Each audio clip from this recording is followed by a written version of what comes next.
Okay, so as of this moment na magbabasa-basa tayo, kakatapos nating basahin yung civil procedure. Yun yung proseso ang ginagamit sa civil action. Define natin ulit, ano ba ang civil action? The civil action is one by which a party sues another for enforcement or protection of a right or the prevention or redress of a wrong. It may either be ordinary or special. Both are governed by rules for ordinary civil action subject to the specific rules prescribed for a civil action. So sabi niya, ordinary or special. Nabasa na natin yung mga special civil actions. Yung mga special civil actions natin, nabanggit natin yung mga interpleader, expropriation, foreclosure of real estate mortgage, mga ganyan, partition. Meron siyang special rule, certiorari, yan. May special rule siya, pero under pa rin siya ng civil action. Ang pag-uusapan natin ito, kasi nga, di ba, ang sabi, civil action may either be ordinary or special.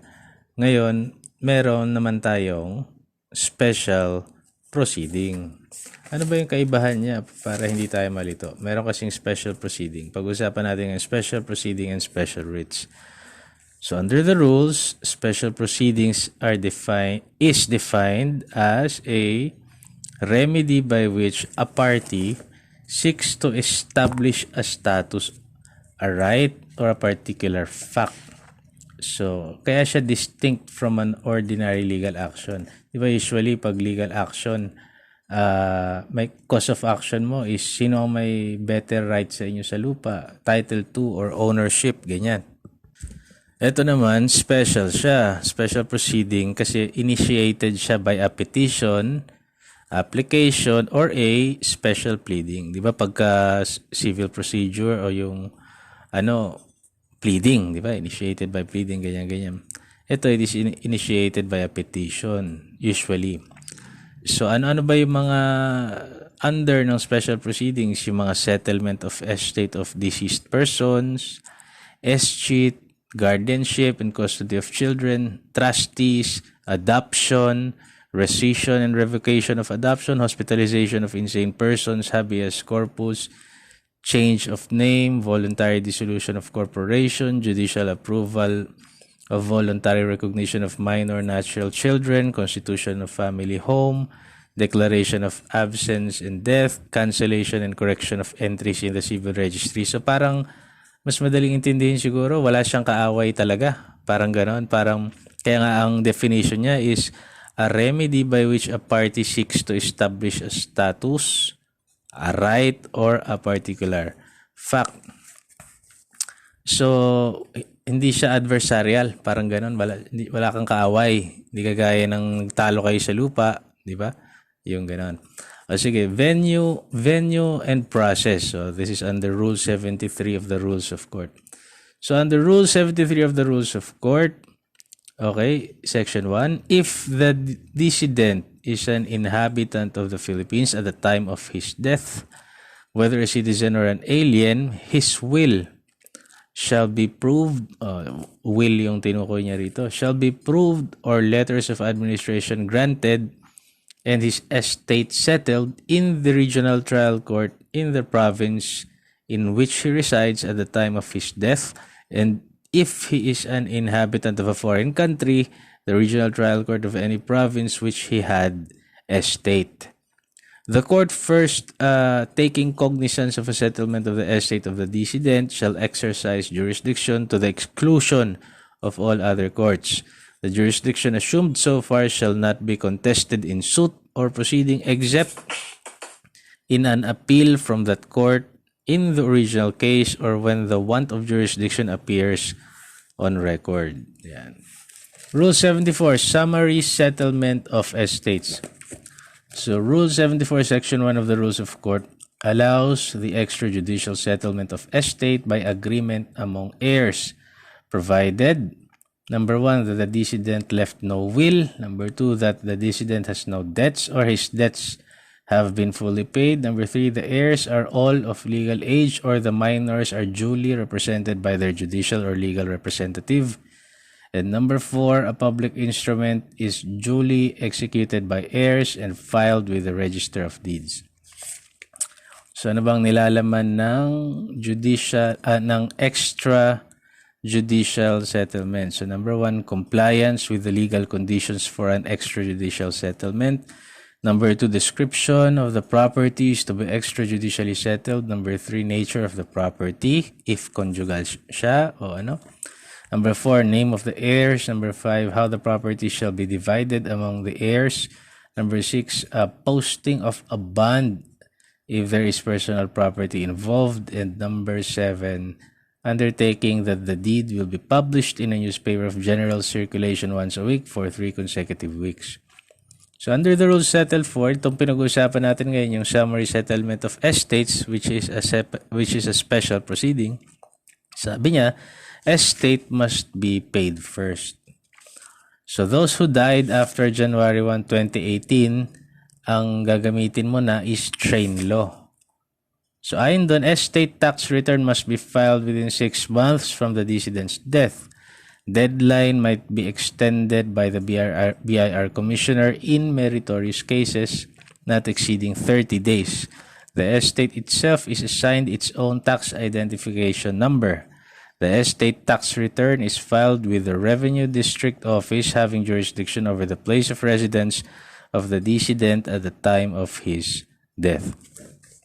Magtungo naman tayo sa Rule 76, allowance or disallowance of will. Ayan. Kung mapapansin nyo, normally hindi naman to about away. Ni-establish mo lang yung karapatan mo doon sa mana. Parang ganun. In a case of Aloban versus the Court of Appeals, ayan, sabi rito, under the rules of court, any executor, devisee, or legatee named in a will or any other person interested in the estate may at any time after the death of the testator petition the court having jurisdiction to have the will allowed. Notice of the time and place for proving the will must be published for 3 consecutive weeks in a newspaper of general circulation in the province, as well as furnished to the designated or other known heirs, legatees, and devises of the testator. Thus, it has been held that the proceeding for the probate of a will is one in rem. Yan. Actions between parties where the direct actions between parties where the direct object is to reach and dispose of property owned by them or of some interest therein. A proceeding brought to determine the status of a particular thing itself. So, yun yung tinatawag na parang action in rem. Yun yung mga actions between, ulitin natin, yun yung mga actions between parties where the direct object is to reach and dispose of property owned by them or of some interest therein. So, actions in rem are proceedings brought to determine the status of a particular thing itself. Ayan. Kaya nga special proceeding siya. Such that with the corresponding publication of the petition to the court's jurisdiction extends to all persons interested in the said will or in the settlement of the estate of the deceased. Kaya nga siya pinapapublish, pinaalam sa lahat. Baka naman may pinagkakautangan pa yun na mayapa, yun namatay. So, ayun. So, it is an action that yung court's jurisdiction yan extends to all persons na may kinalaman doon sa will na yun. Okay. Yan. It is notice to the world. Yan. Under Rule 86 naman of the Rules of Court, special proceedings pa rin yung pinag-uusapan natin. Rule 86 talks about claims against the estate. So, basahin na lang natin. Section 1, Rule 86, immediately after granting letters testamentary or of administration, the court shall issue a notice to the creditors. Ayan. Section 2, after the issuance of the notice, the court shall state the time for the filing of claims against the estate, which shall not be more than 12 nor less than 6 months after the date of the first publication of the notice. Section 3, every executor or administrator shall immediately after the notice to creditors is issued cause the same to be published 3 weeks successively in a newspaper of a general circulation in the province and to be posted for the same period in 4 public places in the province and in 2 public places in the municipality where the decedent last resided. Kasi nga, action in rem siya. Kailangan ipaalam sa lahat. Section 4, within 10 days after notice has been published, the executor or administrator shall file a printed copy of the notice accompanied by an affidavit setting for the days of the first and last publication. Section 5, claims which must be filed under notice. If not filed, yan, pag hindi mo final yung mga dapat mong i-file, barred na siya. So, hindi mo na siya pwedeng i-file pa. Section 6, where the obligation of the decedent is solidary with another debtor, the claim shall be filed against the decedent as if he were the only debtor. Yan. Section 7, a creditor holding a claim may abandon his security and prosecute his claim and share in the general distribution of assets. Yun. Section 8, if executor or administrator has a claim, he will notify the court in writing. O baka naman yung, yung administrator mo o executor ng will na pinag-iwanan, meron din siyang claim doon sa estate. Pag-usapan naman natin Rule 89, special proceedings pa rin tayo. Sales, mortgages, and other encumbrances of property of decedent. So under Section 7, Rule 89, it is about regulation for granting authority to sell, mortgage, or otherwise encumber estate. The court having jurisdiction of the estate of the deceased may authorize the executor or administrator to sell personal estate or to sell, mortgage, or otherwise encumber real estate in cases provided by the rules. Yan. So Rule 90, distribution and partition of estate. Yan. After the payment of the obligations, ano ba yung mga obligasyon? Ito yung mga debts, funeral charges, allowance to the widow, inheritance tax kung meron man, if any. The court, on the application of the executor or administrator or of a person interested in the estate after hearing upon notice, shall assign the residue of the estate to the persons entitled to the same, naming them and the proportions or parts to which each is entitled. Hirap basahin pag sulat kamay lang na pangit. Section 3, if at the time of partition the administrator or executor has sufficient effects, such effects may be applied for the expenses of partition, otherwise they shall be paid by the parties in proportion to their respective shares or interest in the premises, and the apportionment shall be settled by the court. Section 4, recording. Yan. Rule 90 pa rin to. Distribution and partition of estate. Section 4, recording the order of partition. Yan. Certified copies of final orders and judgments of the court relating to the real estate or the partition thereof shall be recorded in the registry of deeds of the province where the property is situated. Yan. Dapat talaga ma-record na. Ayan. Pag-usapan naman natin Rule 91, escheat. Yan. Escheat is a proceeding whereby the real and personal property of a deceased person in the Philippines who died without leaving any will or legal heirs become the property of the state upon his death. Ito yung wala siyang tagapagmana. So, under ito sa principle that the state is the ultimate owner of all property within its jurisdiction. So, escheat proceedings are initiated by the government through the Solicitor General. Invested parties, actual occupants, and adjacent landowners shall be personally notified. Yan. Si Solgen pala nag-i-initiate nito. The regional trial court of the place where the deceased is a resident or in which he had estate if he was a non-resident. So sa RTC doon sa lugar na yon, kung saan siya residente o kung saan siya may pag-aari, doon gaganapin yung RTC o regional trial court na nakakasakop doon. Date of hearing is not more than 6 months after the entry of order. Publication of order, at least once a week naman siya for 6 consecutive weeks. Jurisdictional requirement yan, yung publication of order at least once a week for 6 consecutive weeks. Yun ang escheat, no? Nakalungkot lang, wala kang tagapagmana, no? gobyerno na yung kukuha, no? Guardianship under rule, ano ba to? Mabasa ko anong rule siya, 92 ba? Ayan, 92. Saan ba ang venue nito? If not in the Philippines, the regional trial court where the property is situated. Yan, puro ganun naman eh.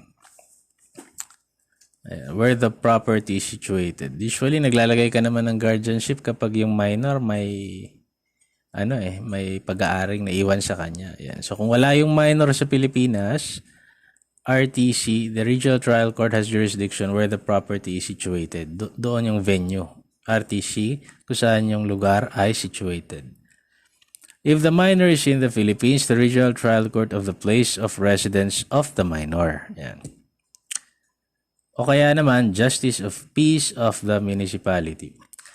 The Metropolitan Trial Court of Chartered City, pwede rin daw doon. Kasi it all depends on the jurisdictional amount of the property of the minor or nung incompetent. So, pwede rin pala siya sa ang guardianship, hindi lang sa RTC kino-commence, kundi sa MTC rin. Kasi ang sabi niya, it all depends on the jurisdictional amount of the property of the minor or incompetent. So, ang incompetent kasi tinuturing sila sa batas sa parang minors. So, sino ba muna yung mga incompetent? Persons suffering the penalty of civil interdiction, ayan. Hospitalized lepers, prodigals, deaf and dumb who are unable to read and write, those who are of age pero unsound mind naman, even though they have lucid intervals. So, person not being of sound mind but by reason of age, disease, or weak mind, masyado ka ng matanda o may kapansanan ka. Other similar causes cannot, without outside, and take care or manage themselves properly. So, yung mga ganun ay tinuturing na incompetent, tinuturing sa batas din sila na minor. So, under Rule 92, guardianship, Section 3, the court taking cognizance of the guardianship proceeding may transfer the same to the court of another province or municipality wherein the ward has acquired real property if he has transferred thereto his bona fide residence. Yan. Rule 93, appointment of guardians. Yan. Any relative, friend, or other person on behalf of a resident minor or incompetent, yan, who has no parent or lawful guardian, or the minor himself, if 14 years of age or over, may petition the court. Yan. Kung yung minor de edad ay 14 years old na siya pataas, pwede siya mag-petition sa court na ang korte ay mag-appoint sa kanya ng guardian. Contents of petition, jurisdictional facts. Ang example ng jurisdictional facts ay yung mga ang tawag dito? Publication. Ito yung mga hindi mo pwedeng alisin doon sa iyong petition. Jurisdictional facts para makita ba ng korte kung ako ba talaga yung may karapatang tanggapin itong petition na ito. Letter B, yung minority or incompetency rendering the appointment necessary or convenient. Letter C, names, ages, and residences of the relatives of the minor or incompetent and of the persons having him in their care. Letter D, the probable value and character of his estate. Letter E, the name of the person for whom letters of guardianship are prayed. And ano pa ba? The petition shall be verified. Yan. But no defect shall render void the issuance of letters of guardianship. So, parang nabanggit ko na ito doon sa mga binabasa ko. Dapat pag yung petition mo dapat laging verified. Ganun. Ano ba yung yung pagkakasunod-sunod, subukan natin hanapin.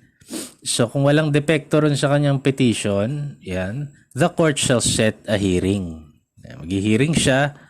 Kung merong opposition, sisingit yung opposition. Kung wala naman, kung okay naman na, hearing and order for letters to issue. Yan. I-issuehan ng letters. Ang tawag doon? A letter of guardianship. Yan. Yung korte na to may appoint non-resident guardians o kaya parents. Tapos, service of judgment na. Yun. So, meron ng na-appoint yung korte by that time na legal guardian, yung minor or incompetent. Rule 96 naman tayo magpunta. General powers of guardians. 96 ba to? Hindi ko mabasa. So, basta, general powers of guardians. Section 1, care and custody of the person, of his ward, at saka management of estate. Section 2, guardian to pay debts of ward out of his personal estate and income. Yan. If not sufficient, then out of his real estate upon obtaining an order for the sale and encumbrance thereof. Yan. Kasi nga dahil guardian siya,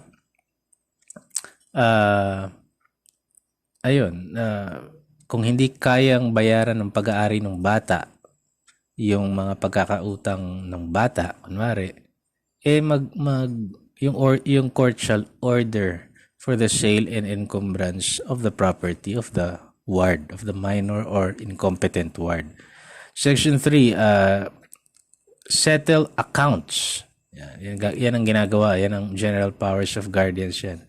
And Section 4, estate to be managed frugally and proceeds to the maintenance of the ward. So kung meron paupahan na naiwan, nakapangalan doon sa minor ward, kailangan i-manage yun ng guardian frugally. And proceeds, dapat mapunta doon sa maintenance ng ward. Pagkain ng ward, pang-aral niya, mga ganyan.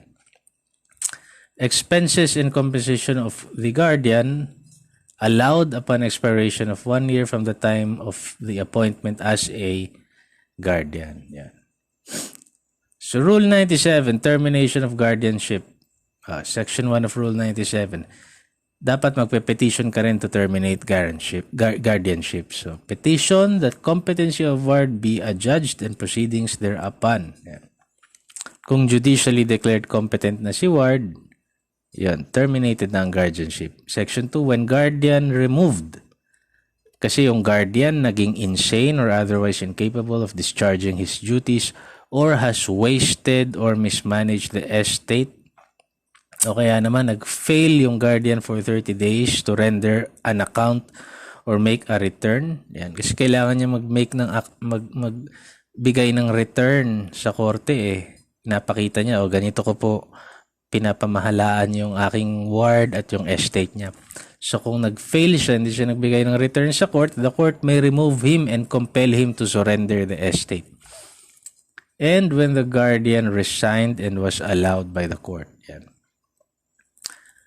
Section 3, the marriage or voluntary emancipation of a minor ward terminates the guardianship. Ayan. Section 4, record to be kept by the justice of the peace or municipal judge. Section 5, service of judgment. So the final orders or judgments sa termination of guardianship, shall be served upon the civil registrar of the city or municipality where the minor or incompetent resides or where his property or part thereof is situated. Yan. Special proceedings. Ito yung writ of habeas corpus. Naisip ko, special proceeding nga pala siya dahil magpe-petition ka. Petition for writ of habeas corpus. Ito. So, under Rule 102, the writ of habeas corpus was devised and exists as a speedy and effectual remedy to relieve persons from unlawful restraint and as the best and only sufficient defense of personal freedom. It secures to a prisoner the right to have the cause of his detention examined and determined by a court of justice and to have ascertained if he is held under lawful authority. Yan yung definition na binigay nung kaso ni Nava versus Gafraitan. The inquiry is addressed to the question of whether the proceedings in the assailed order are, for any reason, null and void.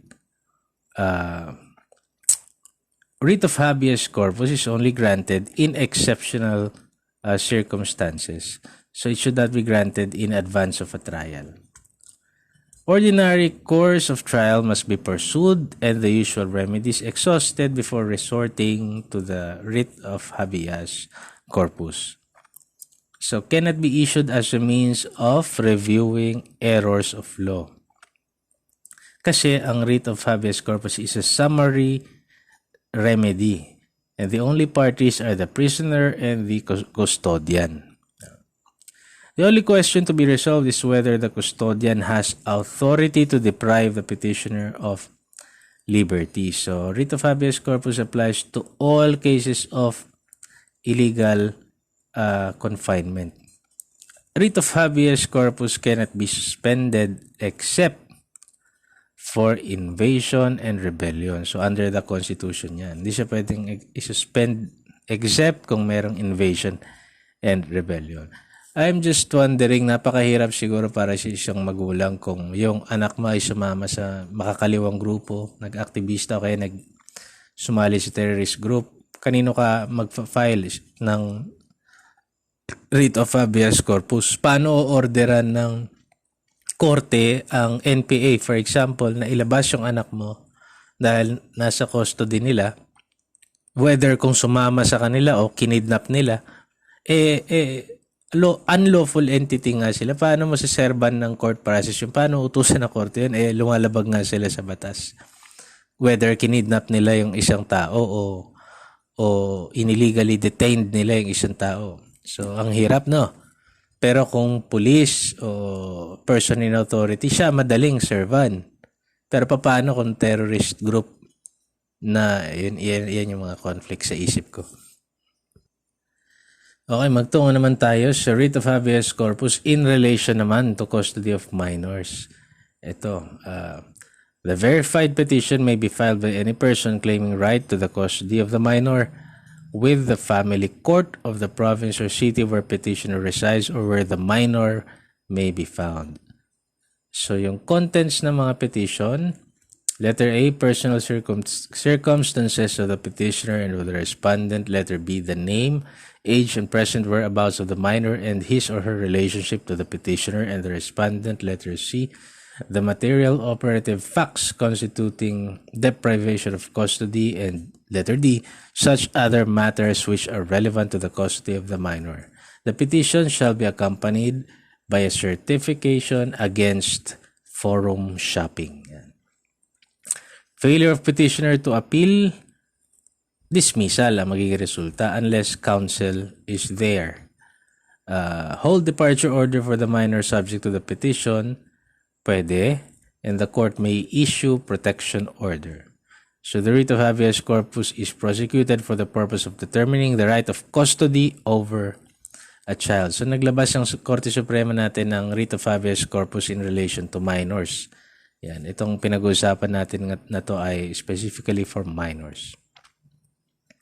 Okay, pag-usapan naman natin yung change of name.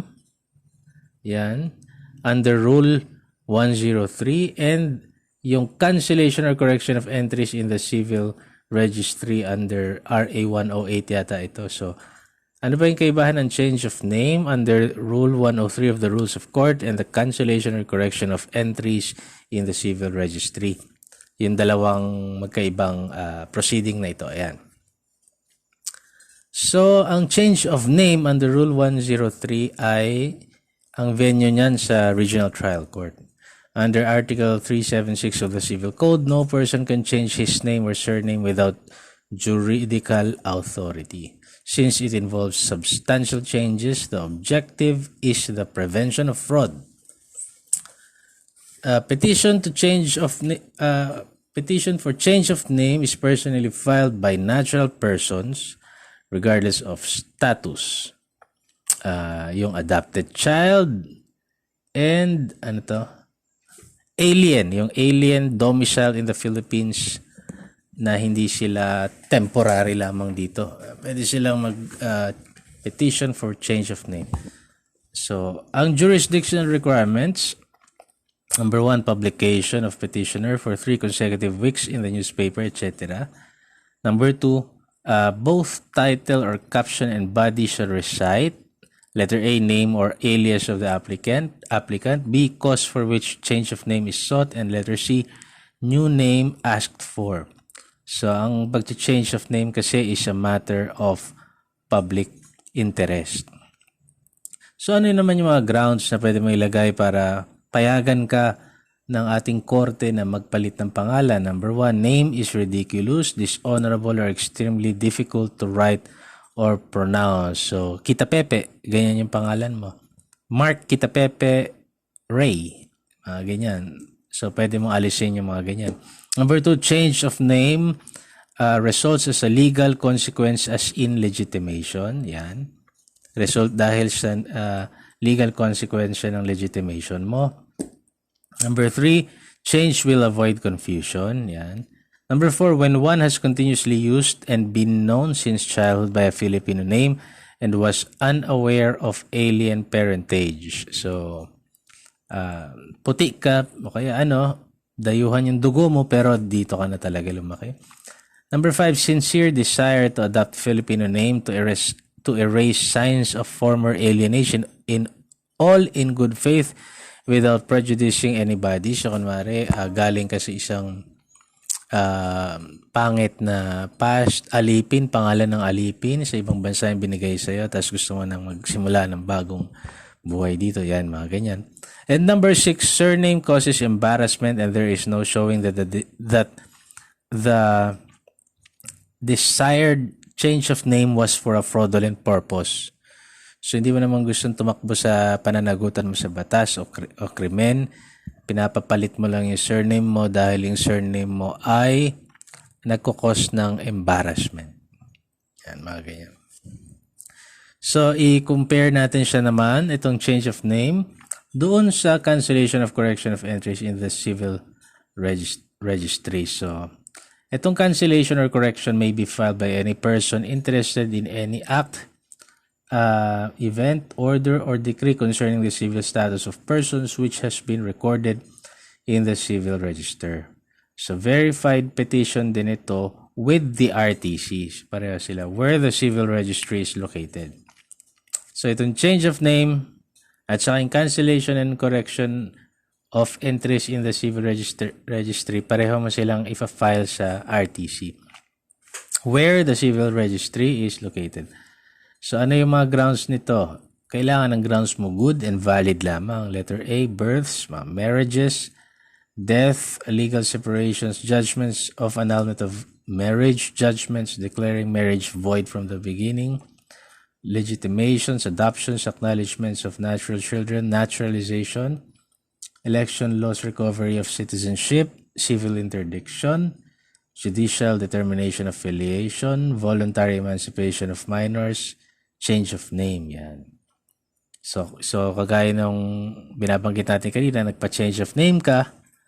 So, ipapaano mo rin yun sa civil registry. So, ipa-file mo rin yun para ma-acknowledge na ng civil registry yung change of name mo. Ang parties dito ay yung civil registrar and all persons who have claim any interest shall be made parties to the proceeding. So, pareho sila sa aspeto na yon, na yung parties, no. Ang maiiba sa kanila kasi parehong change of name and cancellation or correction of entries in the civil registries, pareho silang fina-file sa regional trial court. Ito yung naiiba sa kanila, yung clerical error law. Ito yung RA 9048. Nagkamali ako dun sa cancellation or correction of entries muna. Rule 108 pala siya.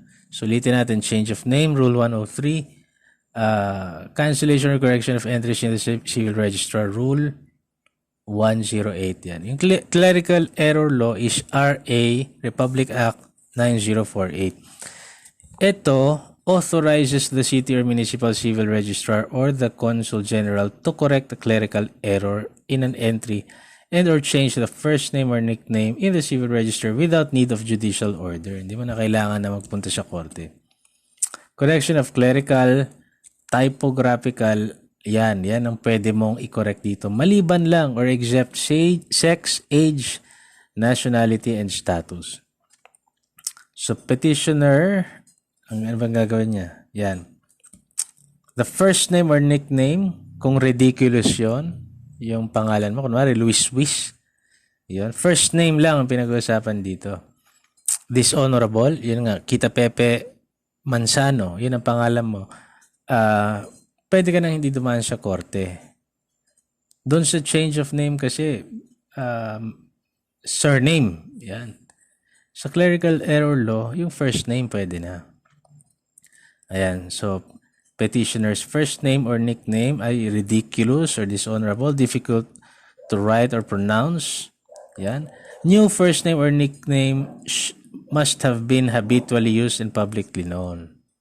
So, kunwari ako ay nagva-vlog at saka yung mga tropa ko, yung sa workplace ko, kunwari ang tawag na nila sa akin ay Ipio, Prince Ipio.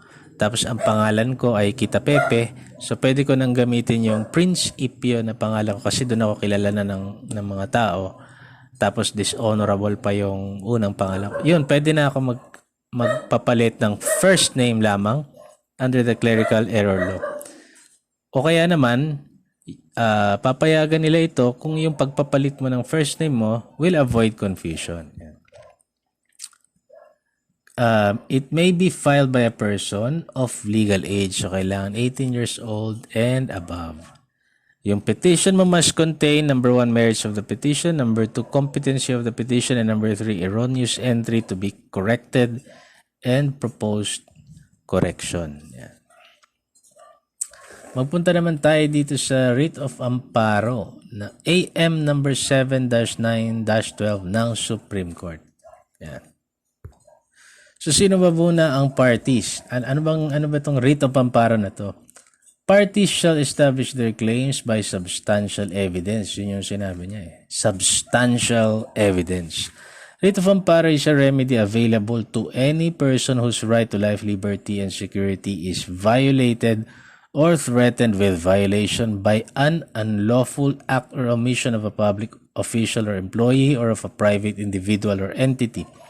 The writ shall cover extra-legal killings and enforced disappearances or threats thereof.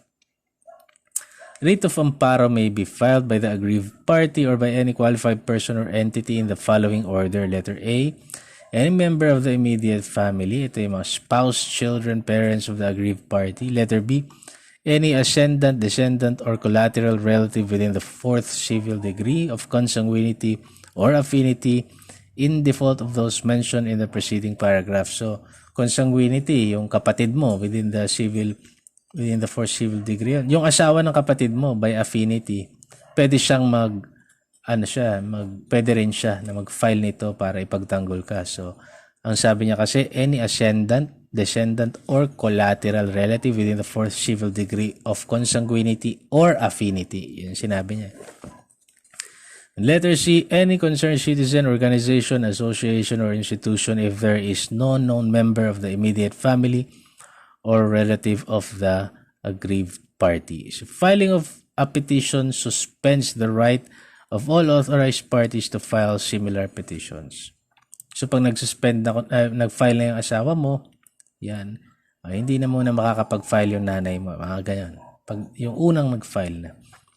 So, writ of amparo may be filed at any day and at any time with the regional trial court of the place of the threat or with the Sandigan Bayan, Court of Appeals, Supreme Court, or any justice of such courts. The writ shall be enforceable anywhere in the Philippines. Hindi na kailangan magbayad ng docket fees. No payment of docket fees. Hindi ito pwedeng i-refuse ng clerk of court dahil pag refusal of clerk of court to issue writ of amparo, ang katumbas nun ay contempt. Pwede siya i-contempt. Writ of amparo shall be served upon respondent by judicial officer. Ayan, so respondent shall file a verified return within 72 hours together with supporting affidavits of his defenses. Yan. So si respondent, sinerve na sa kanya ng process server ng korte, yan, pwede na siyang magbigay ng return within 72 hours together with the supporting affidavits ng defense niya. Sabi, lahat to ng pleadings ay prohibited sa writ of amparo. Yan. So, ano naman yung judgment? Within 10 days from the time the petition is submitted for decision. So, magja-judgment na. Yan. Pag sinabi sigurong prohibited pleadings, bawal lahat. Bawal yung mga hindi sinabi. So, petition lang, saka yung return lang ng respondent. Pero, ano to? Supreme Court under Rule 45, pwede kang mag-appeal sa pamamaraan lang na ito. Appeal to Supreme Court under Rule 45. You may raise questions of fact or law or both. So the period shall be 5 working days from the date of notice of adverse judgment. So pwede ka lang mag-appeal sa Korte Suprema under Rule 45. At magtungo na tayo sa last portion ng ating special proceedings and special writs. Ito naman yung writ of habeas data.